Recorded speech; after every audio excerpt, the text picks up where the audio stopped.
Okay, so today we're going to do the pre-algebra exam review, and starting with this one. So the first thing we'll have to do is remember Pemdas. Remember P-E-M-D-A-S, parentheses, exponents, multiplication, division, addition, subtraction. Okay, so we see we have parentheses here, so we'll have to distribute this first.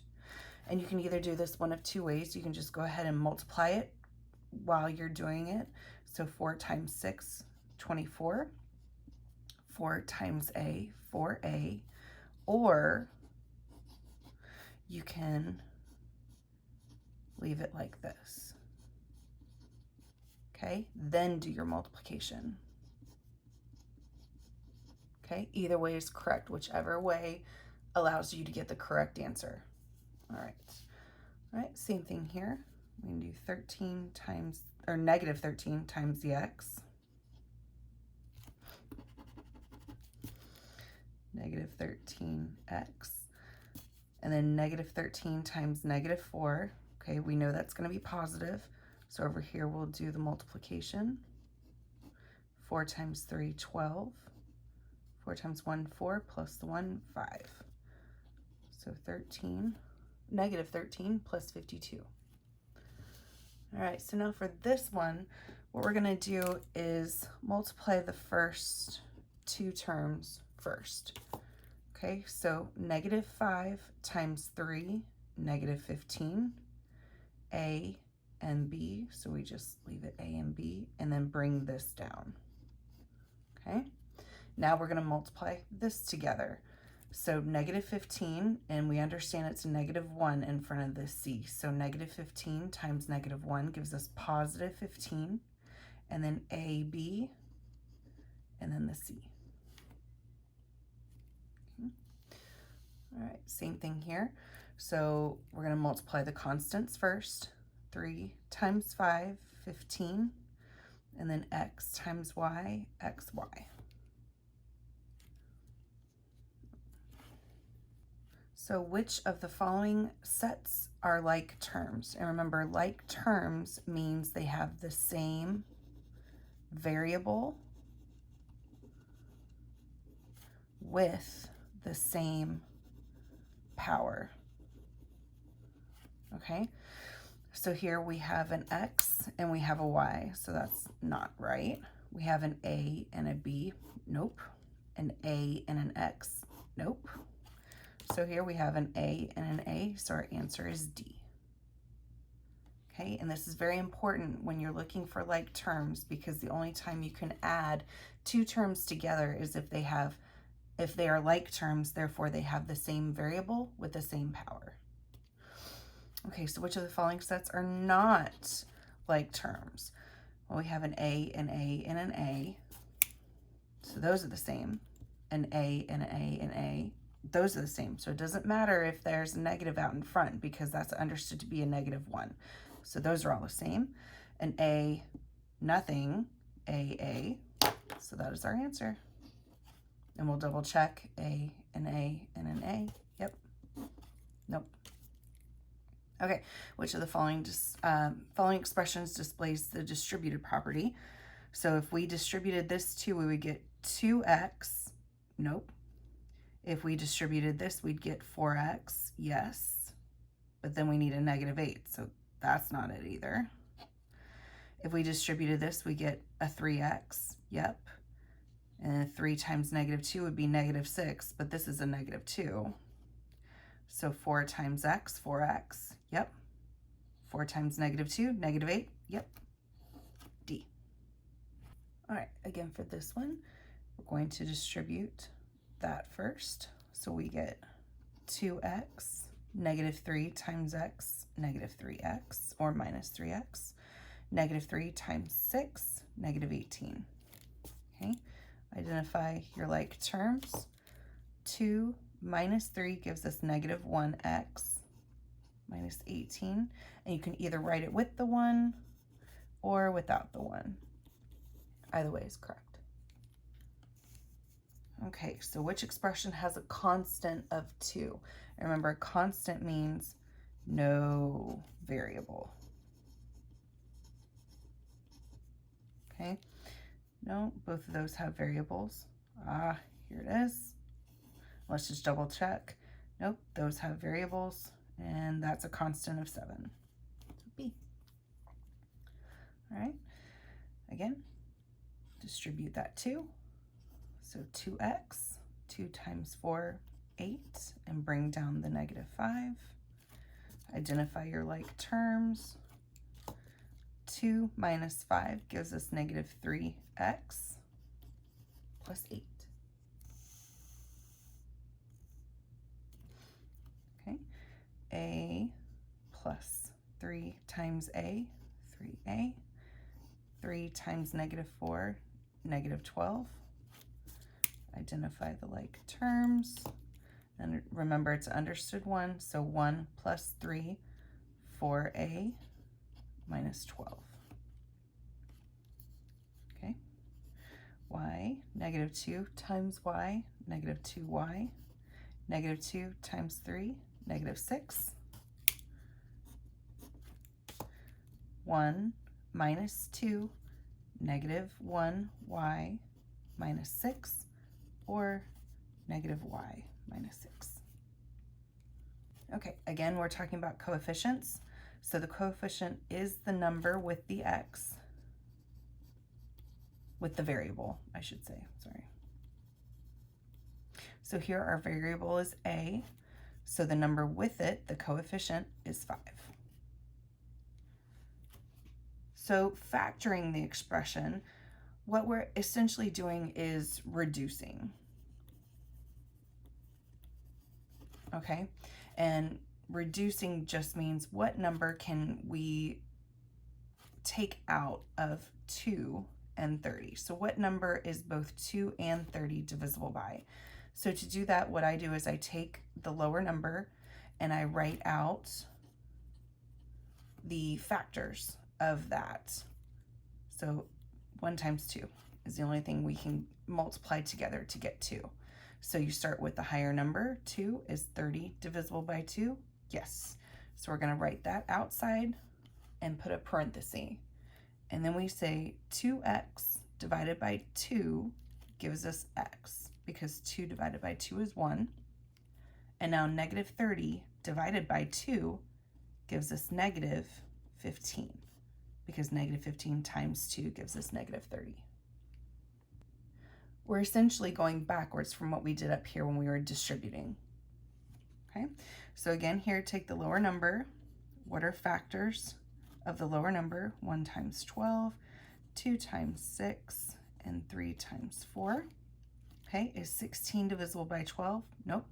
Is it divisible by 6? No. Is it divisible by 4? Yes. Okay, so 12 divided by 4, 3x. 16 divided by 4, 4. All right, so now for these, again, we need to remember Pemdas.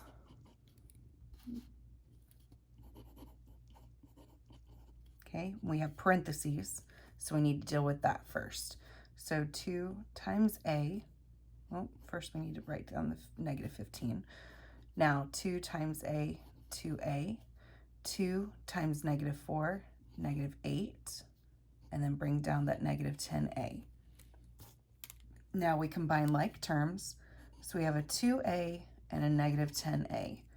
So remember, different signs, so subtract, so it's -10a plus 2a. All right, so that would be subtraction, so 8a, and the 10 is greater, so we keep that negative sign. So we have -8a, and then what's left over? -15 minus 8. Okay, so now we need to combine these two. Same sign, so sum. So it's 15 plus 8,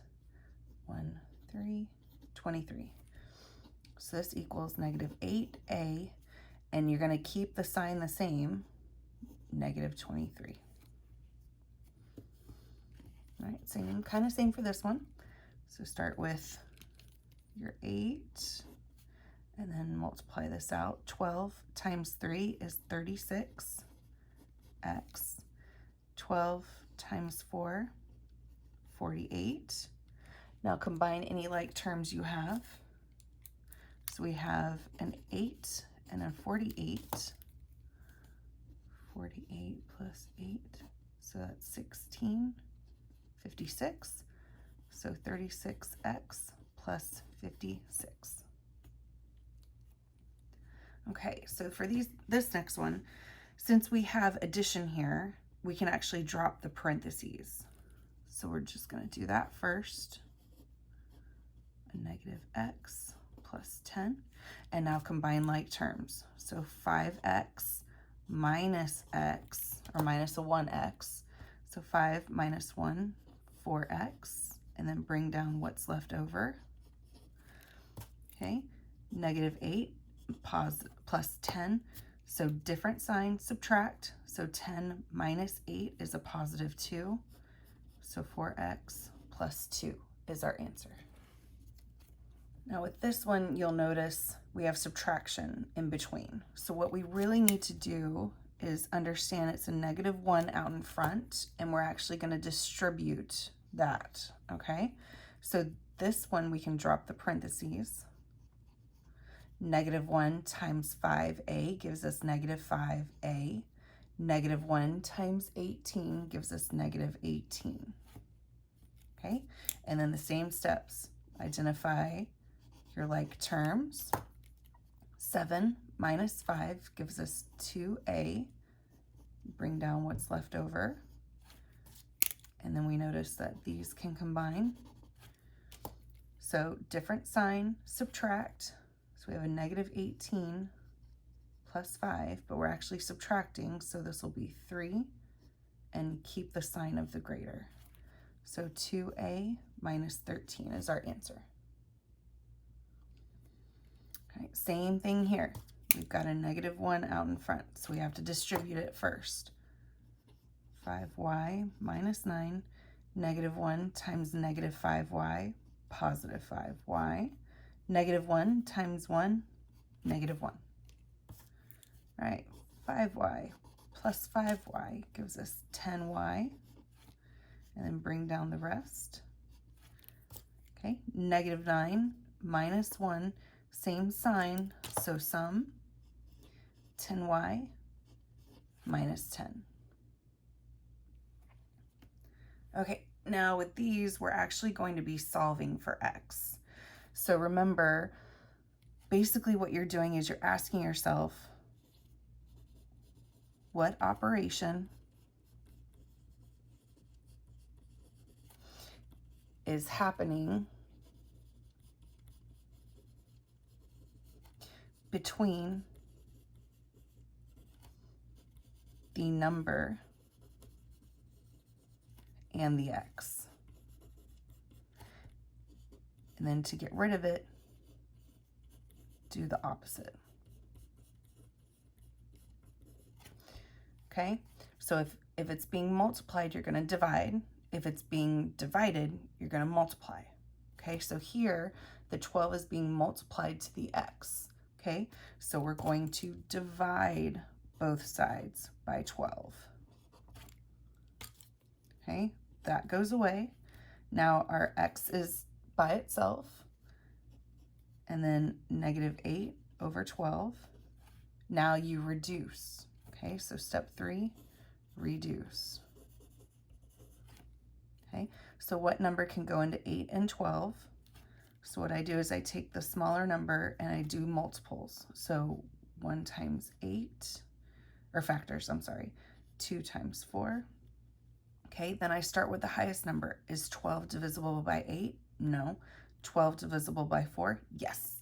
So what I'm going to do is I'm going to divide both of these numbers by 4. Okay, so 8 divided by 4, negative 2. 12 divided by 4, 3. So negative 12/3 is our answer. So remember, when we are going to divide by a fraction,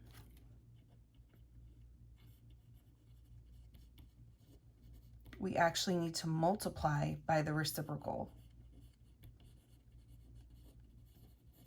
which basically means the flip. Okay, so here we have 2/3 x equals 12, okay? So the 2/3 is being multiplied to the x, but since it's a fraction, we're actually going to multiply by the reciprocal. Okay, so you see here the 2's cancel and the 3's cancel. So only a 1 is left with that x, which is what we want. Okay, and whole numbers are always over 1, so multiply straight across. Okay, 12 times 3, 36. 1 times 2, 2. And now what's 36 divided by 2? 1, subtract 16, 18. Okay, so x equals 18. Okay, so again, 5 times b, 5b, 5 times 2, positive 10, equals negative 30. Okay, and we want our whole numbers to be together. And it's usually easier if we keep the whole numbers to the right of the equal sign and the variables to the left. So let's subtract just 10 over. So we get 5b, so negative 30 minus 10, same sign, so sum, negative 40. And now we have a 5 times the b, so we're going to divide by 5. So b equals negative 40 divided by 5 will give us negative 8. Okay. So 6 times g, 6g, 6 times negative 2, negative 12, equals g plus 3. Okay, remember what I said, let's try to keep our variables on the left side of the equal sign. So we're going to subtract the g over, that cancels, 6 minus 1, 5g minus 12 equals 3. Okay, and the numbers need to go to the right side, so we're going to have to add it over. 5g equals 12, 13, 14, 15.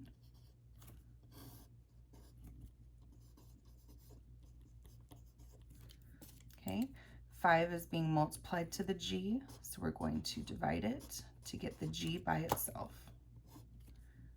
So g equals 3. Okay, so basically the same thing we did up here, except one step is already done. So subtract the 2x over. Okay, 1 minus 2 gives us a negative x, minus 10 equals negative 12. Move the numbers, the constants, over to the right side of the equal sign.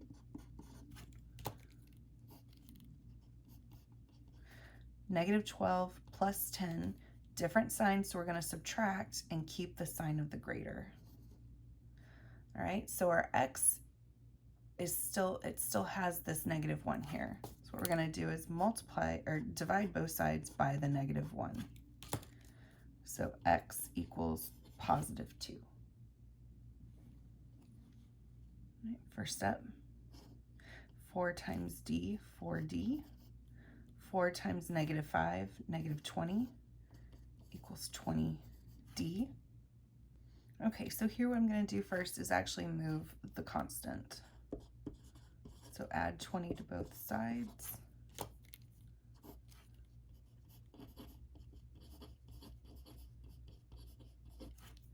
Okay, and then we subtract the variable over. So 4 minus 20 is going to give us negative 16d. Okay.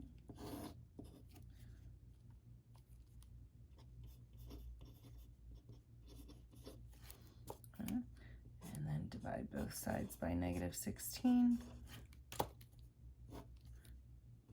D equals 20, negative 20 over 16. And again, we need to reduce. So what number goes into 16 and 20? We can do 4.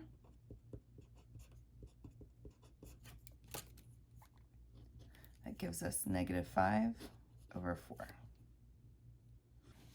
All right, so let's remember with inequalities, you want the variable on the left of your greater than, less than, greater than or equal to, less than, equal to sign, and then the number on the right. Because that way, when it says less than, you know it's going to go to the left. When it says greater than, you know it's going to go to the right. So you kind of follow the arrow, which way it goes. So here we have x, and we have -4. The shaded region is pointing to the left, so we know it's less than. And then we see that the dot here is filled in, so we know it has an equal to as well. Right? And for this one, we have 0 here. We know it's a +3, so we'll write that and put the circle on the 3, fill it in because it's equal to, and then which way does it want to be shaded? It's pointing to the right, which is greater than. So we shade to the right. Okay, so for this one, we're going to start by moving the variable to the left.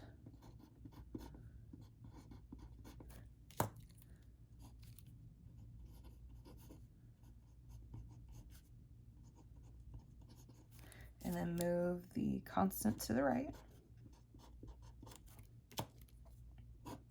Okay, -2y, same sign sum. Okay, so this brings up a very good point. If you multiply or divide by a negative number,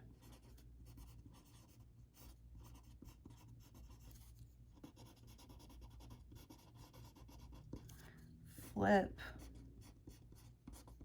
the sign. Okay. So here, we're actually going to divide by the -2.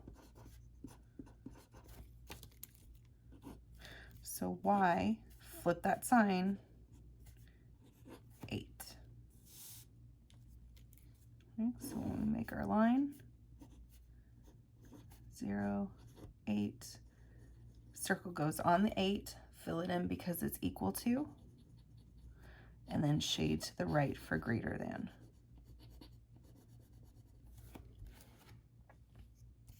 All right. So again, move the variables to the left.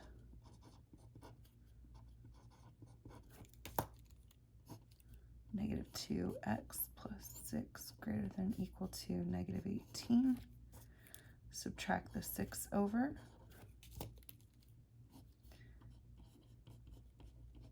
-18 divided by -6 gives us a positive, -18 minus 6 gives us negative,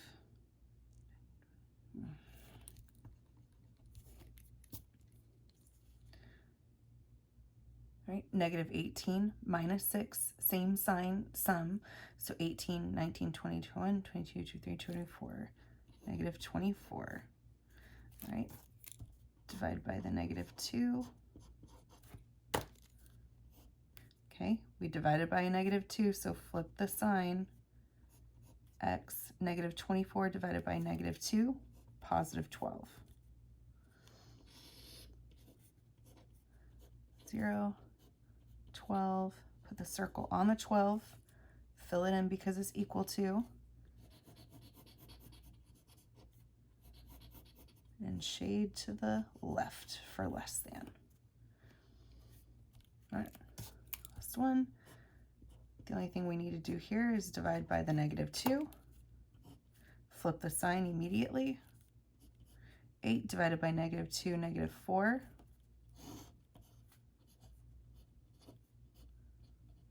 Okay, put the circle on the -4.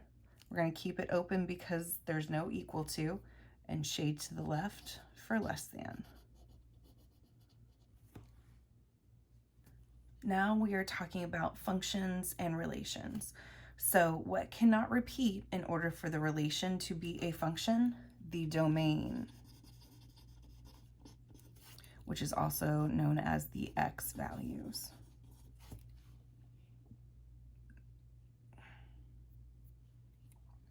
So is this relation a function?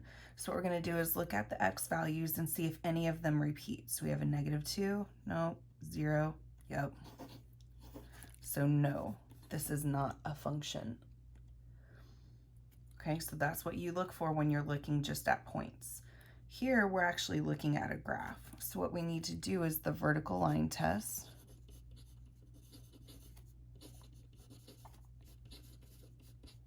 Okay, so if a graph or points, since we're looking at points here,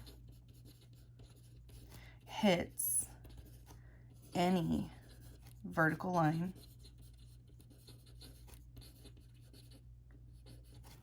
more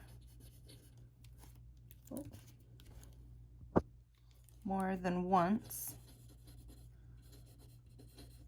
it fails the test, so it is not a function. Okay, so let's look at our relation here. So we can immediately see, well, if we put a vertical line here, it hits twice. If we hit a vertical line here, it hits once, and here it hits twice. So on both of these vertical lines, it fails. So no, this is not a function. All right, same with this one. We're looking at a graph, so we're going to be looking at vertical lines. So we're just going to, let's see, vertical line here hits once, yep. So as you see, it only hits once, so yes, this is a function. Now on to slope. So remember, what we're going to do is start with 2 points. Okay, so I'm going to choose this point, and I'm going to choose this point. Okay, and you need to make sure it actually hits on an intersection. Okay, don't choose something like this because that'll make it a little bit more difficult. So start with 2 points. Then you're going to look at the left point. Okay, count the number of boxes you go up or down. Okay, that's your top number. Then you're going to count the number of boxes you go to the right. This is your bottom number. Okay, and if you go up, it's going to be positive. If you go down, it's going to be a negative number. Okay, this is your slope. Okay, it's the rise or fall over run. And remember, we always run right. You'll also hear it called change in Y over the change in X. You'll hear it both ways. Okay? So, how many boxes do we go from the left point to the right point? We have 1, 2, okay, so we went down 2. And now how many do we run right? 1, 2, 3. So our slope here is -2 over 3. For x and y intercepts, what we're going to do is, for the x-intercept,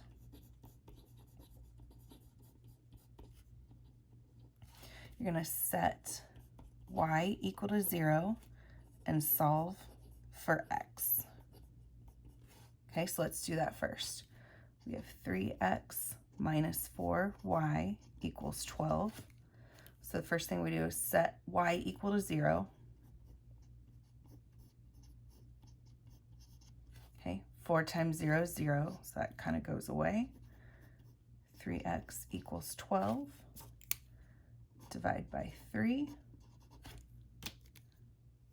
So x equals 4. Right, now for the y-intercept, you're going to set x equal to 0 and solve for y. Right, so 3x minus 4y equals 12. Set the x equal to 0. 3 times 0 is 0. So negative 4y equals 12. Divide by negative 4. Y equals negative 3. So our x-intercept is 4. Y-intercept is negative 3. Okay. Now for this one, it's asking for the slope and the y-intercept. So the easiest thing for us to do is get it in slope-intercept form of y equals mx plus b, where this is the y-intercept and this is your slope. So in order to do that, we need to solve for y. All right? So from here, let's move the x over first. Negative 6y equals negative 3x plus 18. Then in order to get y by itself, we need to divide everything by the negative 6. So y equals 2 negatives make a positive, so 3, 6x. 18 divided by negative 6 gives us negative 3.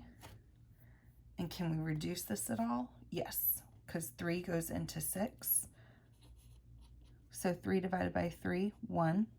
6 divided by 3, 2. And that stays the same because we're just reducing the fraction. So now that we have it in this form, we can say our slope, or our m, is 1/2 because our slope is always with the x, and our y-intercept, or the b, is negative 3. Okay, so what is the slope of a vertical line? Okay, vertical line is always undefined. And the reason being, because if you think of a vertical line, you're constantly rising, right? Because we're talking about rise over run. So we're constantly rising. But do we ever run to the right? No. So with a 0 in the denominator, it's undefined. For a horizontal line, it's the opposite. Our slope is actually going to be 0, because if we think about rise over run, we never rise, okay, so 0, but we're constantly running to the right, so we have a big number down there, and 0 divided by anything is always going to be 0. So the slope of a vertical line is always undefined. The slope of a horizontal line, always 0. So we talked about how to find the slope of a line looking at the graph, but now how do you find it when you're only given 2 points? Okay, so let's look at that formula. So our first point is x1, y1, and our second point is x2, y2. And the formula for slope is y2 minus y1 over x2 minus x1. Okay, this is the reason why we call it the change in y over the change in x, based on this formula. Okay, so we'll go back over here.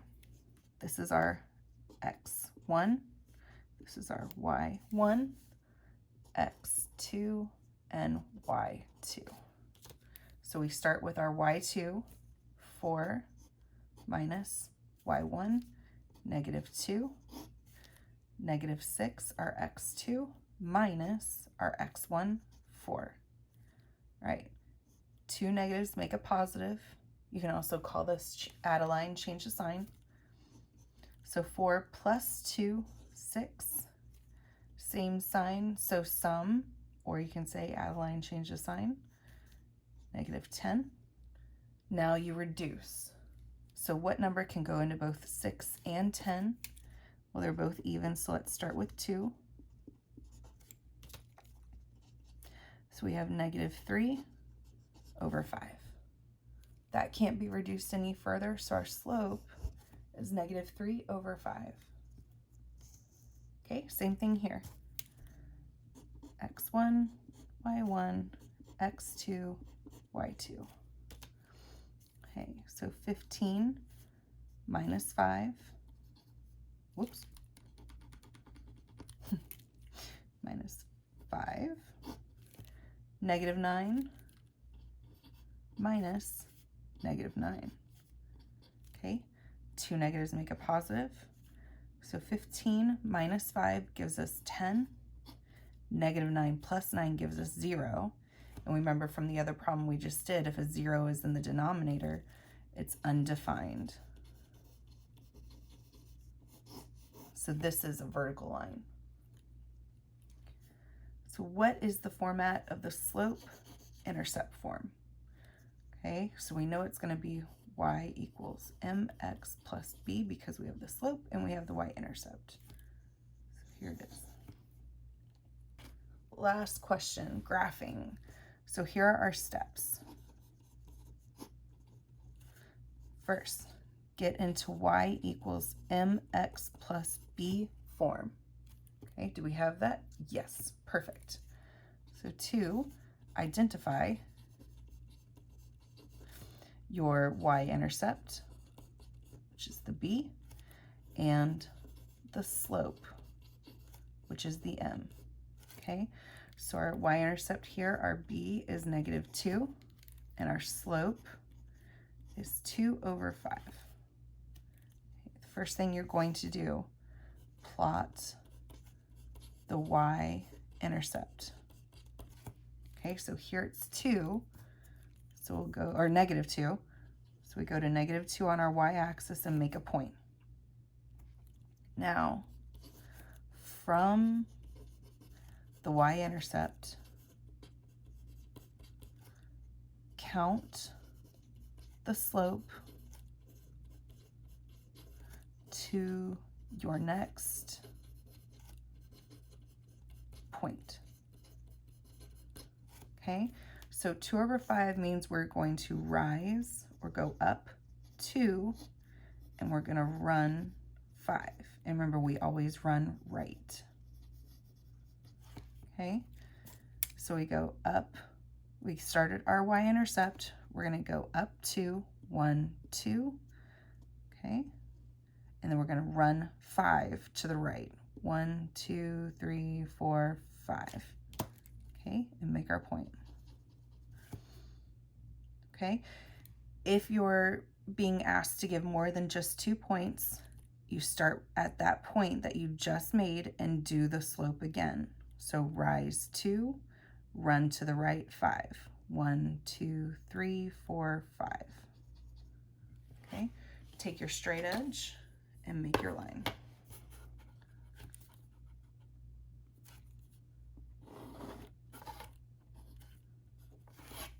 And that's it.